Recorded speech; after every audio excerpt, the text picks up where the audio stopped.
Hello, welcome to our second Payara update video, which comes after the 162 release that we have released in May. I'm Ondrej and I want to highlight some new features that are coming in this release, as well as some other cool stuff that we've been up to since the previous release. The release 162 comes packed with many new features. In fact, it has more features than any other previous releases, which is pretty cool. And that's not all. We also managed to redesign our documentation page, which is now based on Gitbooks.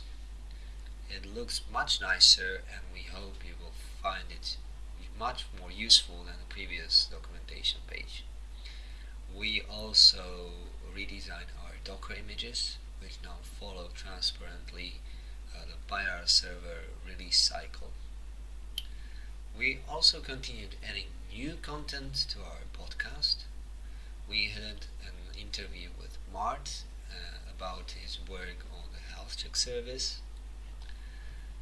There was an introductory interview with me as a new Payara team member. And we also added some new video demonstrations of Payara Server features and other cool stuff like running Payara Micro on a Raspberry Pi. If you want to access these videos, go to Payara YouTube channel and you may even subscribe to the channel to receive future updates. Coming back to the features of the new 162 release, this release comes with 8 completely new features, 20 smaller enhancements and over 30 bug fixes. While the previous release 161 was mostly focused on operations, the version 162 adds also some interesting features for developers. One of them is the ability to turn on an isolated class loader, which enables to deploy classes that override the classes inside the application server. With this option on, it's possible even to use newer versions of packages inside the app that are deployed with the application server. Another interesting feature that could save you headaches is the ability to turn off Implicit Cdi Scanning, which is sometimes causing problems with Spring-based applications. And now Payara Server enables to put an option in the application server, an application descriptor inside the application package, so that every time you deploy the application in any Payara server, the implicit scanning will be disabled by default. There are also interesting additions in Payara Micro for developers, and one of them is the ability to deploy exploded application archives, which could be nice if your IDE automatically compiles everything into a folder, and then only one restart is needed for Payara Micro to pick up all the changes and update your application. Payara Micro received a new option to export your application as an Uber jar, which is an executable jar with Payara Micro embedded inside and together with your application. And we are happy to have received good feedback about this new feature from the community. So we hope that this makes Payara Micro even more usable for everybody. There were some new enhancements and features related to Hazelcast clustering too. One of them is the ability to separate Hazelcast clusters which are deployed on the same network. This was not previously possible, and such clusters would conflict with each other. So we added an option to define the cluster group and password to prevent the conflicts. Another improvement, or more like a feature for classic class clustering, is ability to turn some cluster members into light nodes. It in effect effectively means that these nodes would not consume additional memory to support the cluster and would just ask for the shared data the other cluster members.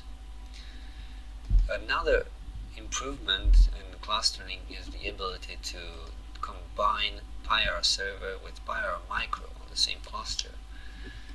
And this opens new options for Payara clustering we hope you will find useful.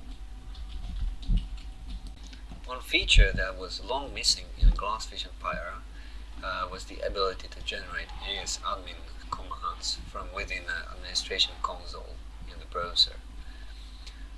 This feature is now available with 1.6.2 release, and application administration console now has an SA admin recorder which records everything you do in the administration console and outputs a script for AS admin to reproduce the same steps. We want to stress that we appreciate what the community does for the Payara Server project, and we want to make the development of the project as transparent as possible for the community members. To support this, we also created a new simple community project page to accompany the GitHub repository. The project page includes links to our new Payara Server documentation page, Java docs for Payara Micro, and some other useful stuff like a link to Payara Jenkins continuous integrations. The new documentation page includes the release notes for 1.6.2 release as well as for other releases in the past.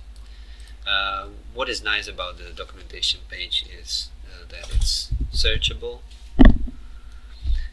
and it also makes easy to contribute by the members of the community, because it adds option to comment on the documentation. You may create a pull request for the Payara Server documentation GitHub repository, but you may also create a comment right in the documentation page, and we will pick up the comment and update the documentation ourselves.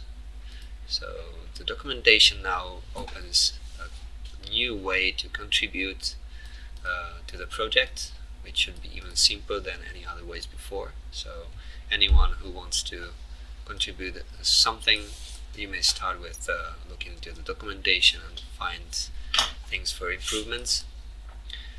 We are happy that we keep receiving pull requests and other recommendations for improvements, and one of them that I'd like to especially thank to Patrick Dudic is a fix for incorrect behavior related to extended Pedestal context. This is especially useful as it fixes behavior which violates the specification and was or is already also present in Glassfish 4. And we also received pull requests for our new documentation, which are especially thankful, as this is a new thing for us, and this is by Stefan Kniktarius, and we are happy that people are really using the new documentation and they can find ways to improve it. In the end of this video, I'd like to share some good news about the Payara team. Recently we've grown by 2 new members, and this makes our remote team to outgrow European and Middle East boundaries, even to Southern and North America. And some of us are meeting in July, and at that occasion we will be answering your questions in our Q&A session. So please keep posting questions and keep us busy. Thank you for watching this video and see you next time.